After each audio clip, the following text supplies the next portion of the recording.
Hello everyone, welcome aboard. So again, we have brought you the new session to discuss today's current affairs. And today in this session, we are going to discuss the current affairs of 2nd June.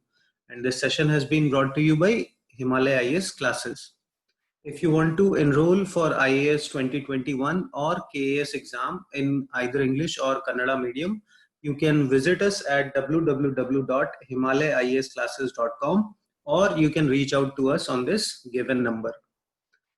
The significance of current affairs we have explained in our every session that with minimum effort you can get maximum benefit. In prelims there are straightforward questions based on the facts from current affairs. In mains there are direct questions as well as current affairs helps us to fetch good marks. And when we use it in case studies or in examples indirectly, then essay where you have to write multiple dimensions of a topic, it helps you a lot in your opinion building and formation. Plus most of the questions in the interview, they are about contemporary issues. So let's get started with today's session. One of the very first news item today is about monsoon that is all set to enter in Kerala on 2nd of June. So syllabus wise, it is part of Indian geography. Indian geography is also part of general studies paper 1 in our mains examination. So geography, it is a direct topic. Okay, so try to see this two figures using which you can understand your monsoon topic. Okay, so what happens? This is the planetary wind system. We all know these are the trade winds here in this two. Let me use a annotation. Okay, so this belt is the trade wind belt. Okay, and this is at the equator. What is written as doldrums, that is our ITCZ. So this ITCZs, it keeps following the apparent movement of sun. We all know that sun moves between Tropic of Cancer to the Tropic of Capricorn. Okay, so when sun is above here, then this ITCZ shifts here. So this wind has to be somewhere here. They have to cross equator. While crossing equator, they experience a Coriolis force. And as you can see here, when they try to cross, they deflect towards right. That's the rule about the Coriolis force. And they enter into India as southwest monsoon. So this is the monsoon which is about to enter India. And we all know that it is one of the 3 seasons. And your Indian economy, it revolves around the monsoon. So that was first topic today. Next topic today, it talks about the hike in the minimum support price. Okay, so the pulses oilseeds see a sharp hike in the minimum support price. So when it comes to the syllabus, it is part of the Indian economy. Indian economy in turn is the part of general studies paper 3. So let's try to understand about this hike in the MSP. So Cabinet Committee on the Economic Affairs, it is chaired by the Prime Minister of India, and this is the final decision making body or authority about the minimum support price. It has increased the MSP of all the Kharif crops. So we have 3 cycles of crop. That is also part of your geography. There is Rabi crop, Kharif crop and Zaid crop. The examples of Kharif crop is paddy, pulses, cotton. Please do remember that. A lot of times they just ask question asking you that this crop belongs to which of these cycles. Okay.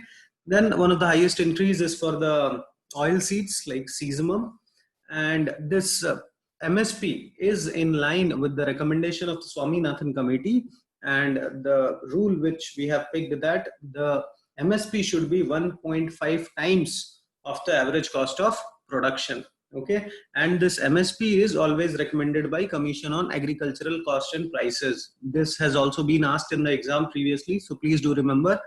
Recommendation for MSP goes by CACP, Commission on Agriculture Cost and Prices. Okay, and final decision is taken by Cabinet Committee on Economic Affairs, which is chaired by Prime Minister of India. What is minimum support price? This is an device or instrument to cover the income risk or to reduce the financial risk of the farmers.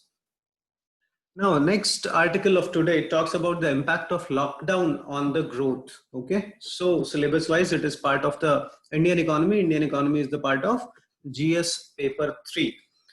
So a few days back, we have discussed that in the session that data for the last quarter of 2019-20, the financial year, as well as the whole 2019-20 financial year was released, and the growth of this whole year reduced to 4.2%, which is minimum in last 11 years. Okay, and if you look closely, this includes the time period of 1st April 2019 to 31st March of 2020. Permanent lockdown started in India around 25th of March. So this data just has 1 week of lockdowns period. Already, if you are following the newspapers, the Indian economy was experiencing very reduced growth in sense of economy. So the actual impact of the lockdown, which got basically more intensified from month of April and then May, and which still continues, it has yet to reflect.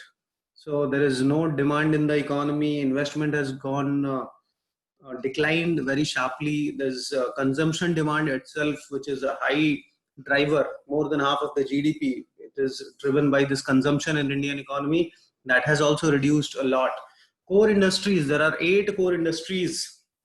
Please tell me in the comment section what are the 8 core industries. Their output has reduced. Okay, and they also wait for 40% of the index of industrial production, which tells us about the performance of the industry. Okay, so if the output of core industries is declining, then definitely index of industrial production is also not doing very good. So need of the hour here is the article argues that we have done some long-term reforms, some economic reforms, structural reforms. We have tried to launch in the name of Atmanirbhar Bharat Abhiyan. We have provided some supply side measures, but as of now, the need of the hour is to provide some more cash. Yesterday also we discussed an article about universal basic income, if you remember. So a lot of people are actually advocating this, that apart from the supply side measure, we must also take some demand side measures, how to increase demand by giving money into the hands of people. It may be direct cash transfer or it may be by some other means. So that's the core argument behind this article. Next article talks about the new domicile law in the Jammu and Kashmir. So let's take a look at the exam relevant points from the article. When it comes to the prelims, it is part of the Indian polity, union and state relations or autonomy of the states. And mains, it is the part of general studies, paper 2. So Agrarian Reforms Act, earlier it got abolished. We all know after the abolition of Article 35A and 370 in August 2019. The state of Jammu and Kashmir was abolished, and in place of this, 2 union territories of Jammu and Kashmir and Ladakh were created. After that, the Agrarian Reforms Act that was abolished, which provided that only the person from that area, they could have owned the land, and there was a ceiling limit on that land. But now even the, let us say, hoteliers or people in the hotel business or industrialists, they can also go ahead and buy the lands in that area. New law in the March which has come, that is about the domicile law. So earlier you couldn't apply for a state job in Jammu and Kashmir, but now people can apply if they have stayed in the state in Jammu and Kashmir, let us say for 15 years, or somebody has studied there for 7 years. The children of all the central government employees who are living there for 10 years, they can apply for the state government's job. So that's what this article is arguing. See, there are other problems as well. The economy of Jammu region especially is very much disrupted because of a lot of factors, let it be the Kashmir Valley factors or other regions. Now 2 lakh West Pakistani refugees who are living there. There are a lot of migrants workers who are living in that area, and the article says that all of them will become eligible for these employees, and this will take away the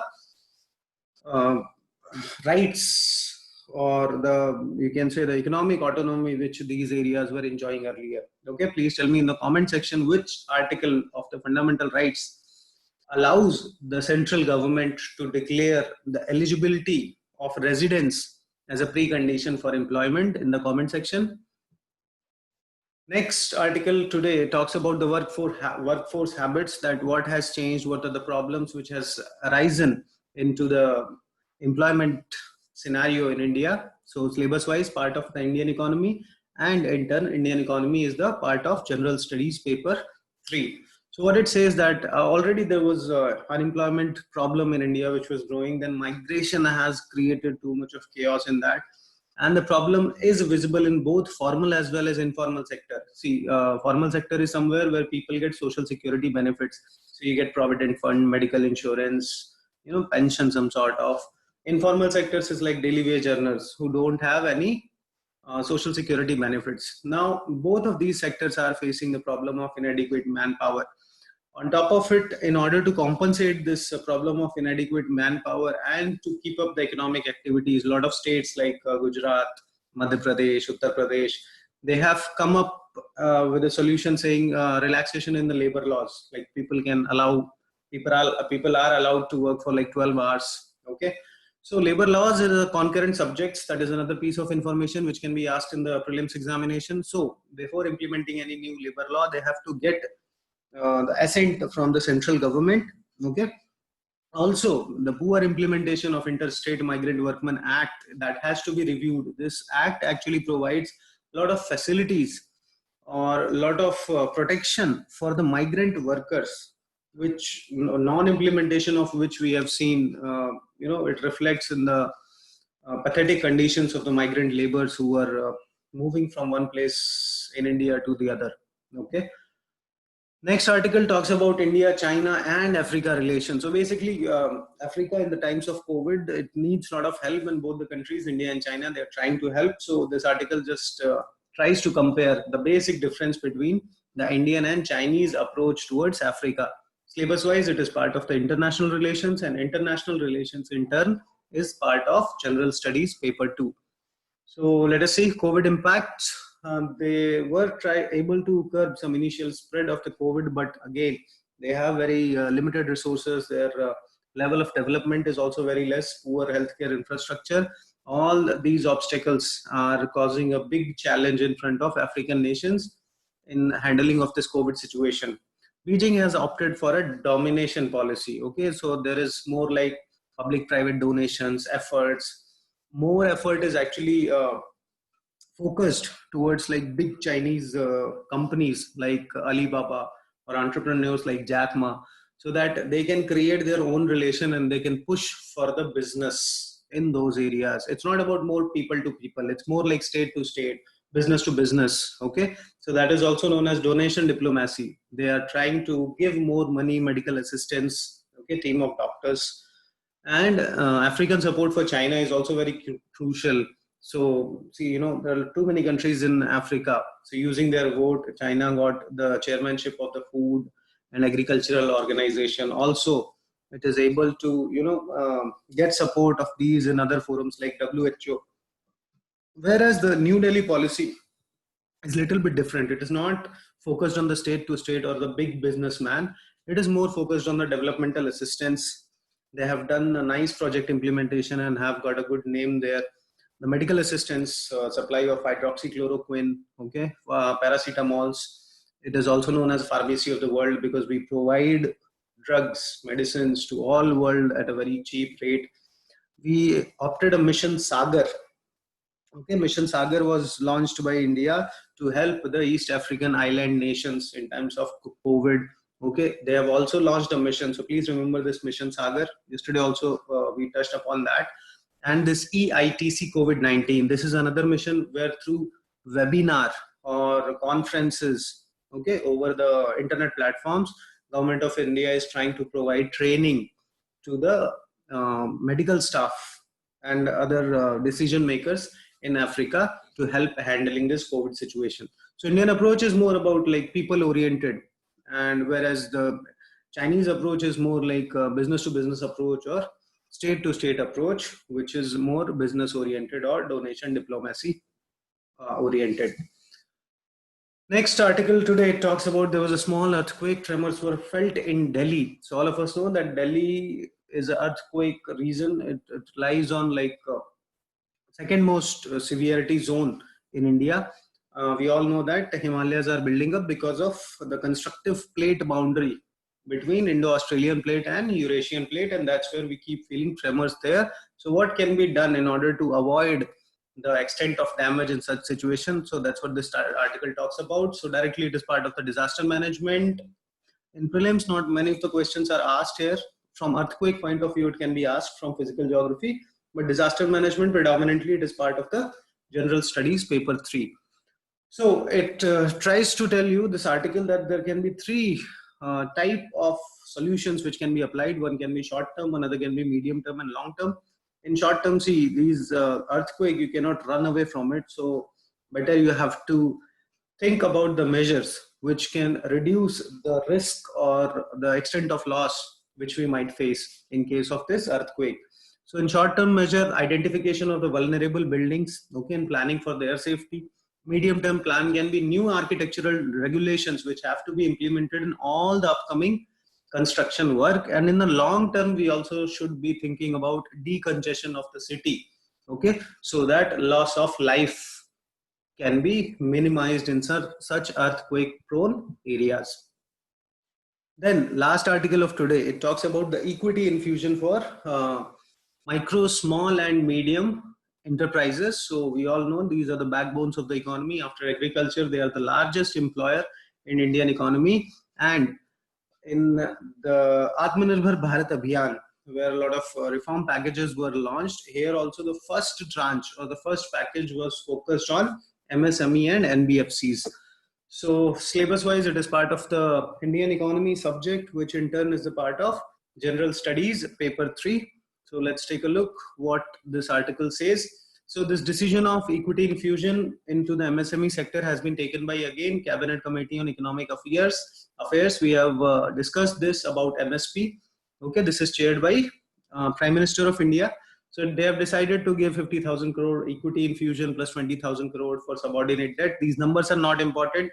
What you should focus, although, is they have redefined the definitions of MSME so that even some large companies can avail the benefit of MSME. Small companies which were not growing, because if they cross the limit of MSME, they will stop getting the benefit.